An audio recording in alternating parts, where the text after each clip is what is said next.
All right, we're going to trek from the main academic wing of the building over to the double high section that has our band room and orchestra room, commons. So we kind of walk across the hallway here. That's one opening there. Main commons is back that way.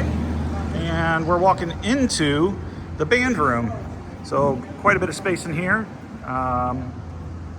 Really going to be great space. Some really easy and accessible doors to be able to get big equipment in and out of the band room. Over on this side, we have an office.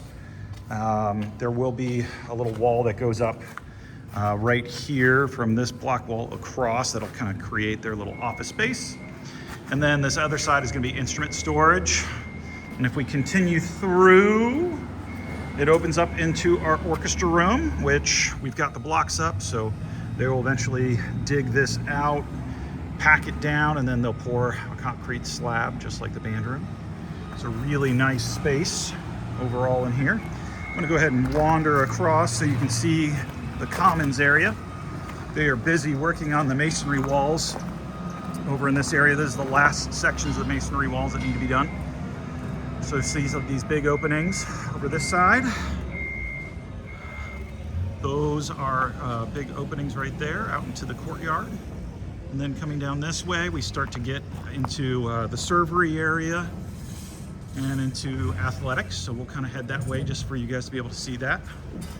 So I'm gonna come low bridge. We're coming into the general servery area back in here. So servery is through these doors. And then back in here is the actual kitchen and where the large fridge and freezer will sit.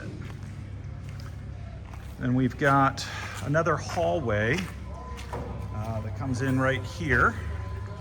And that hallway runs all the way to the back of the building. This is both our hallway for food service, but also for athletics. It has direct access not only into our kitchen, but we've got access into our locker room areas. There are 4 locker rooms in this area. And they're set up in pairs, so you can either close or open the pair. So you can have 4 separate locker rooms, or you can have 2 big locker rooms. If you walk to the other side of the locker rooms, you're right into our full-size gym.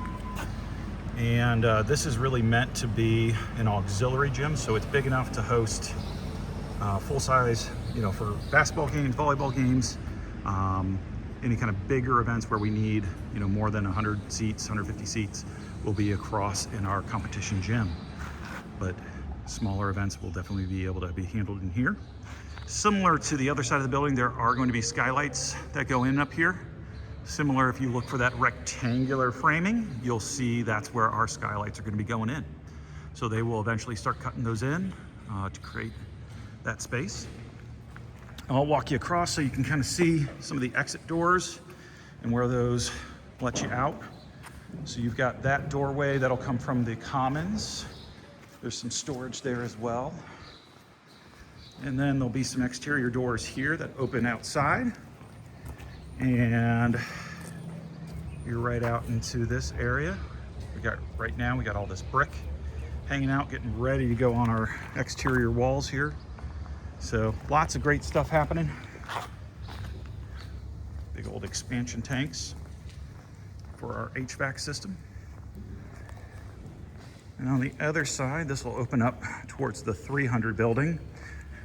Once the 300 building comes down next spring, that's the spring of 27, that space then gets dug down and flattened. And that is where our new baseball field will sit. So gotta imagine walking out here, there'll be a driveway across, and then the topography will change. It'll kind of dip down about 15-20 feet, and we'll flatten that out, and that'll be where our baseball field sits. So pretty exciting. Lots of work happening over here at Secondary. Thanks so much for letting us share a little bit of what's going on.